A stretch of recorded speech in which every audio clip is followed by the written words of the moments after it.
자, BBK 주가 조작 사건으로 복역 중이던 김경준 씨가 만기 출소했습니다. 예, 단 하루도 빠지지 않고 감옥에 있었던 겁니다.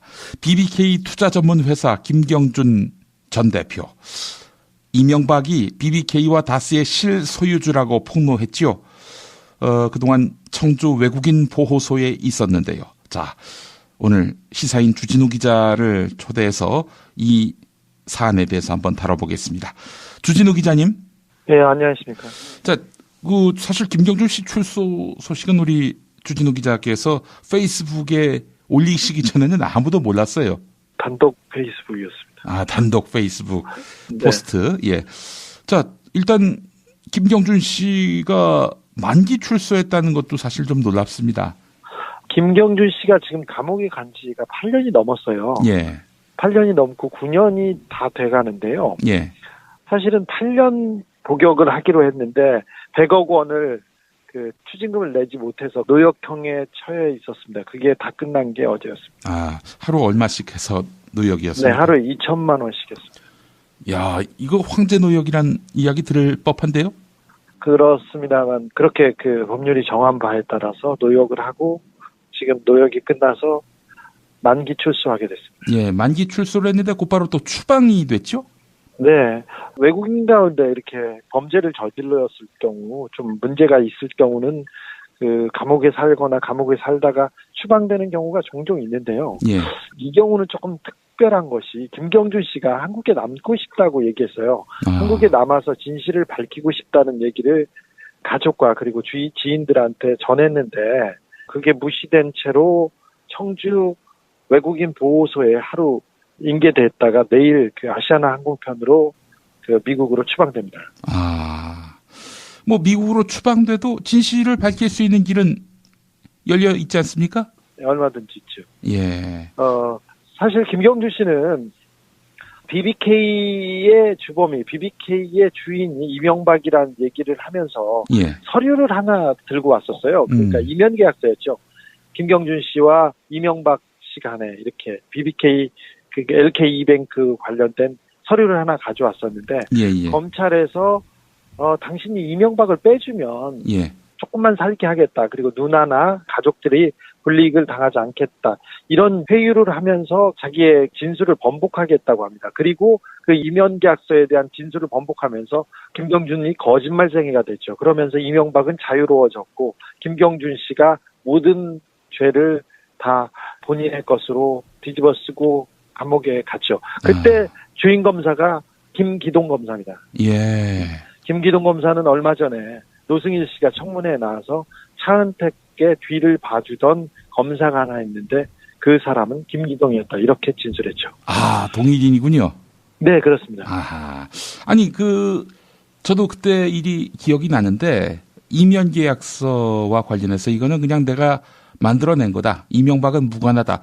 이런 식으로 이제 김경준 씨가 자백을 한 그런 상황을 그러면서 BBK가 아예 김경준의 사기극으로 끝났는데 예. 사실은 그 이면계약서를 하나 들고 오면서 이게 모든 사실을 밝혀줄 것이다 이렇게 들어왔었어요. 그 완전히 황당하게 입장을 180도 바꾼 거네요. 그러니까. 그렇죠. 그리고는 에리카 김 씨하고 김경준 씨하고 사실을 얘기하겠다고 얘기하다가 네. 갑자기 진술이 바뀌면서 거짓말쟁이가 되면서 네.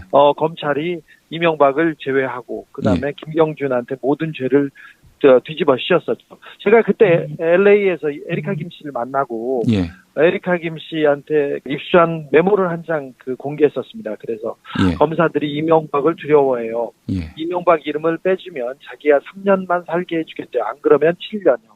이렇게 하면서 뒤에서 검사가 회유 협박하는 부분을 폭로했었죠. 그 BBK 메모는 BBK 특검으로 이어졌었는데 그때 정권 초기였지 않습니까? 예.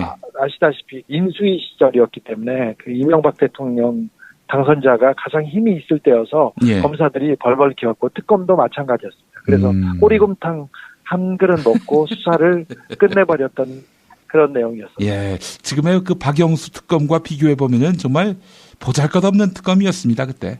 그 특검은 다시 특검을 해야 될 정도였습니다. 예. 특검을 상대로 특검을 해야 될 그런 지경의 특검이었는데.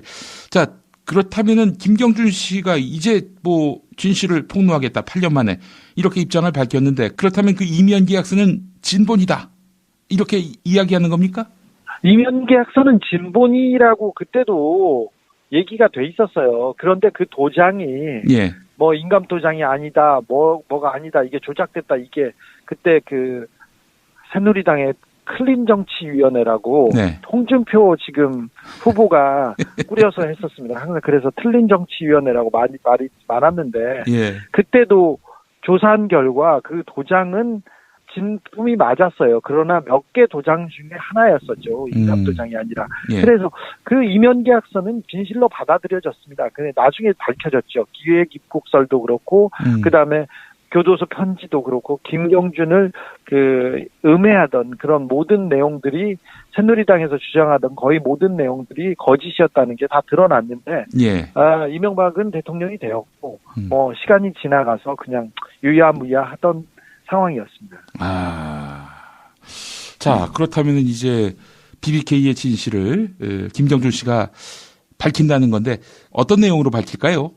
사실 김경준 씨는 안에서 얘기를 많이 했어요. 그런데 김경준 씨가 혼자서 얘기하는 거는 조금 힘이 부족하고요. 저는 에릭 하김이 예. 좀 특별히 용기를 내줬으면 합니다. 왜 그러냐면 에릭 하김과 이명박 전 대통령은 아시다시피 특별한 관계였습니다. 예. 아주 특별한 관계였어요. 정말 특별한 관계. 남녀 사이는 잘은 모르겠습니다만 예. 굉장히 특별한 관계였고 그 관계 때문에 김경준 씨가 들어와서 새로운 개념의 회사를 하겠다고 BBK를 열었는데 그게 그 김경준은 그냥 그 펀드 매니저였고 그 중간에 돈을 왔다 갔다 그 운용하는 사람이었고 돈을 모아준 사람은 모든 게 이명박 대통령이었고 이명박 대통령의 지인들이 움직였던 겁니다. 그래서 이명박 대통령이 돈과 회사를 만들어 놓고 그 돈을 운용하던 사람이 김경준이었어요. 그래서 이 주인이 누구냐 이렇게 물어봤을 때 예.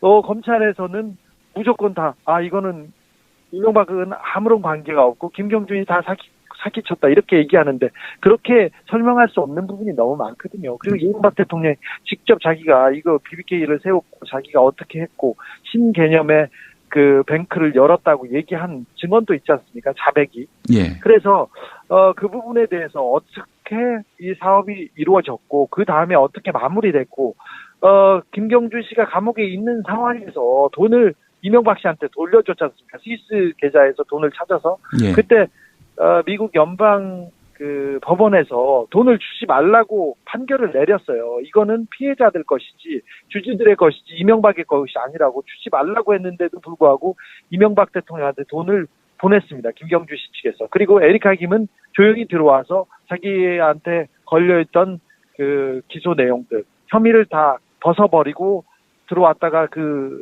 모든 혐의를 벗어버리고 미국으로 돌아갔습니다. 검찰을 움직여서 에릭 하김의 기소를 봐줬던 그리고 돈을 보냈던 그 뒷얘기가 누가 BBK의 주인인지 밝혀줄 열쇠가 될 것으로 보입니다. 에릭 하김 씨가 이제 입을 열어야 될 때입니다. 에릭 하김 누나 얼른 빨리 말해. 이제 됐어. 괜찮아. MB 다 끝났어.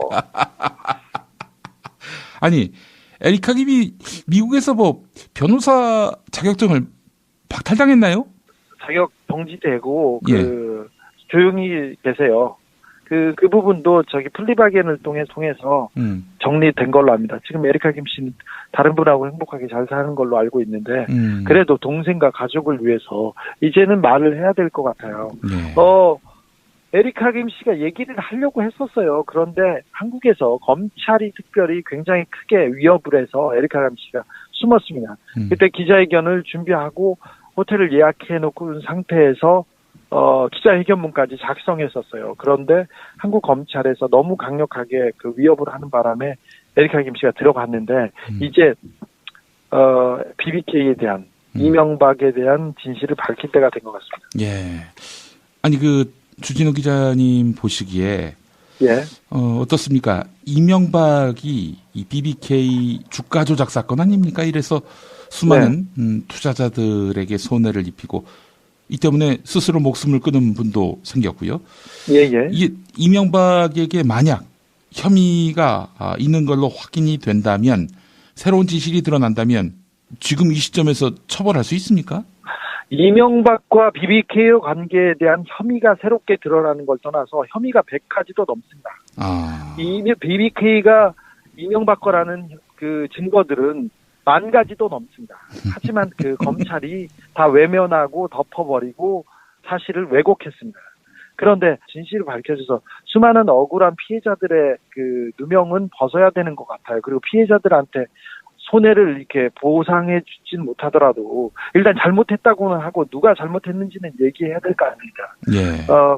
진실 규명은 반드시 필요하다고 보고요. 예. 그 진실 규명이 어느 정도 진전이 된다면 이명박한테 그 처벌 그리고 손해배상도 가능하다고 봅니다. 아니 정봉주 의원이 사실 억울하게 감옥에 갔는데 예.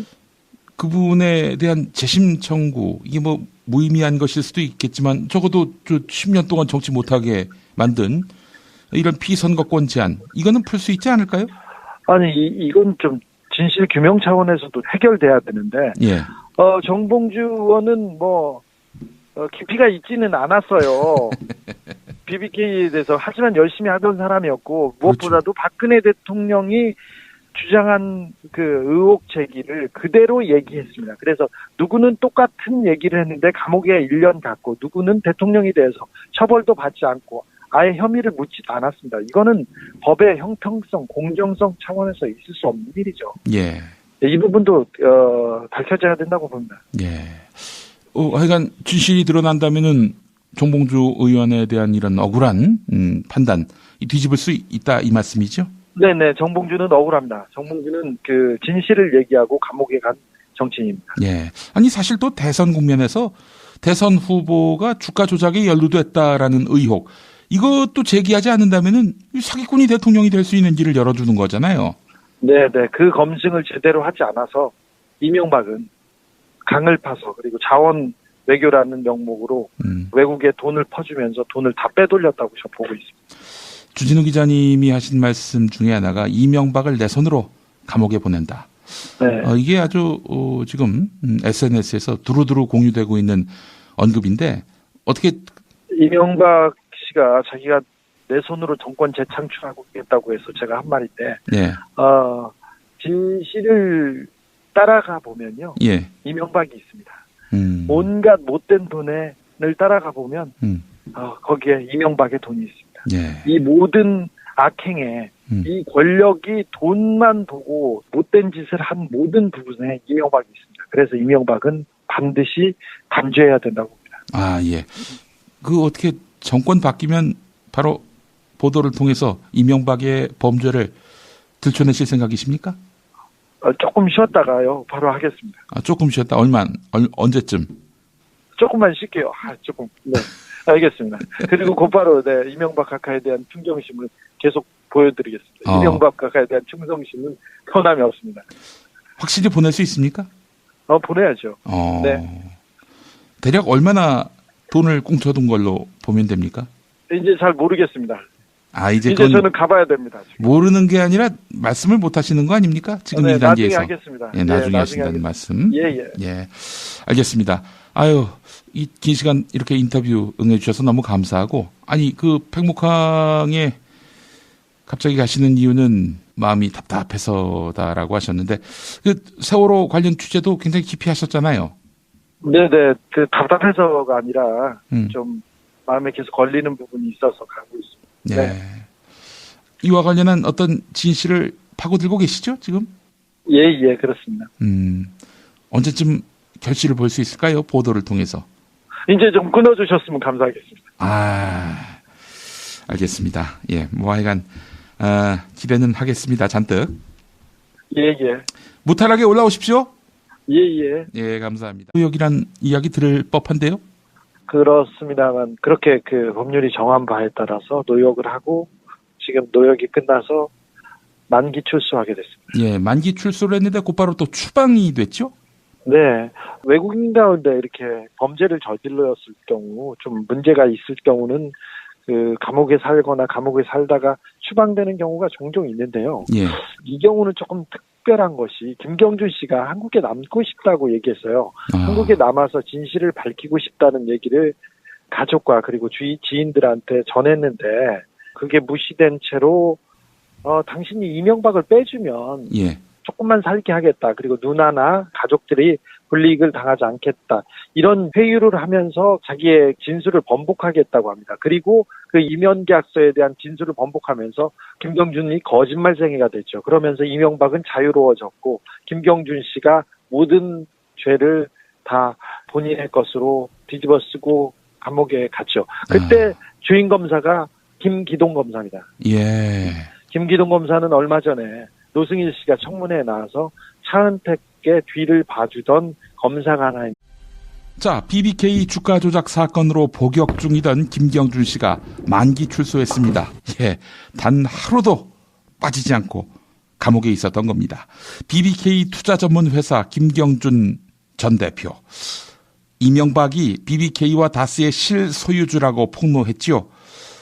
그동안 청주 외국인 보호소에 있었는데요. 자, 오늘 시사인 주진우 기자를 초대해서 이 사안에 대해서 한번 다뤄보겠습니다. 주진우 기자님. 네, 안녕하십니까. 자, 사실 김경준 씨 출소 소식은 우리 주진우 기자께서 청주 외국인 보호소에 하루 인계됐다가 내일 그 아시아나 항공편으로 그 미국으로 추방됩니다. 뭐 미국으로 추방돼도 진실을 밝힐 수 있는 길은 열려 있지 않습니까? 네, 얼마든지 있죠. 예. 사실 김경준 씨는 BBK의 주범이, BBK의 주인이 이명박이라는 얘기를 하면서 예. 서류를 하나 들고 왔었어요. 그러니까 이면 계약서였죠. 김경준 씨와 이명박 씨 간에 이렇게 BBK, 그 LK이뱅크 관련된 서류를 하나 가져왔었는데 예. 검찰에서 페이스북에 올리시기 전에는 아무도 몰랐어요. 단독 페이스북이었습니다. 단독 페이스북 네. 포스트. 예. 자, 일단 김경준 씨가 만기 출소했다는 것도 사실 좀 놀랍습니다. 김경준 씨가 지금 감옥에 간 지가 8년이 넘었어요. 예. 8년이 넘고 9년이 다 돼가는데요. 예. 사실은 8년 복역을 하기로 했는데 100억 원을 그 추징금을 내지 못해서 노역형에 처해 있었습니다. 그게 다 끝난 게 어제였습니다. 하루 얼마씩 해서 노역이었습니다. 네, 하루에 2천만 원씩 했습니다. 야, 이거 황제